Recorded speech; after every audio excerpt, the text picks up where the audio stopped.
მოგესალმებით ყველას, მე მინდა გითხრათ, რომ მე მქონდა საუბარი, სატელეფონო საუბარი მქონდა ბატონ ჯიგაიძესთან, მანამ სანამ გაავრცელდა განცხადებას, მან მომმართა განცხადებით, რომ დაუღალყოფილო ისი გადადგომის თაობაზე.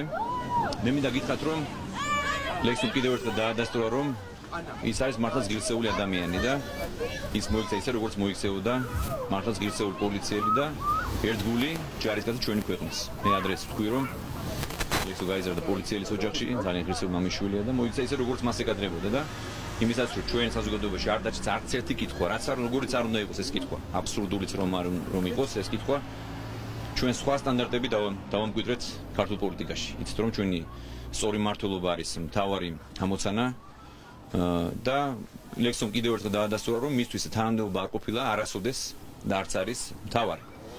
მისთვის მთავარი არის ის, რომ ემსახუროს ხალხს, ემსახუროს ქვეყანას, რაც აკეთებდა წლების განმავლობაში, ერთგულად და პირნათლად და ასე გავაგრძელებთ ჩვენ მანამ სანამ ვიქნებით ხელისუფლებაში. ეს არის ჩვენთვის მთავარი პრიორიტეტი და მთავარი ამოცანა, რომ ჩვენი მთავარი მისია რაც არის, ჩვენი მთავარი დავალება, რომ ემსახუროთ ჩვენს ხალხს და ჩვენს ქვეყანას და მე აქვე მინდა კიდევ ერთხელ აღნიშნო, რომ პროკურატურა მუშაობს, მე გითხარით, რომ პრაქტიკულად ბოლოში იყო გასული გამოძიება და რა თქმა უნდა ეს არის აბსურდი, რომ ლექსოს ვიღაცას ლობირებდა თუ არ ლობირებდა, მაგრამ ეს გასაგებია, რომ ვიღაცამ შეგნებულად ეს ასე ვთქვათ სრულ ინფორმაცია გაავრცელა, ბატონ იურის მიაწოდეს, მე ვიცი დაახლოებით ვიცი ის ადამიანები, რომელმაც ეს შეგნებულად გააკეთეს და მაგრამ სიმართლე გაირკვევა, როგორც უკვე აღინიშნა განცხადებაში, სიმართლე გაირკვევა, გამოძიება დაადგენს ყველაფერს და მე მინდა ბოლოს თქვა ის, რომ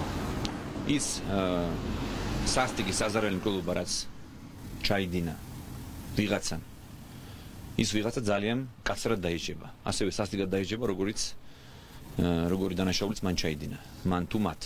ეს არის ჩემი კომენტარი და მე რა თქმა უნდა დავაკმაყოფილებ ლექსოს განცხადებას, მომართვას. შეიძლება გახდეს ამის თაობაზე მე დავბრუნებ საქართველოში და ალბათ ორშაბათისთვის გეტყვით ამის თაობაზე. მადლობთ.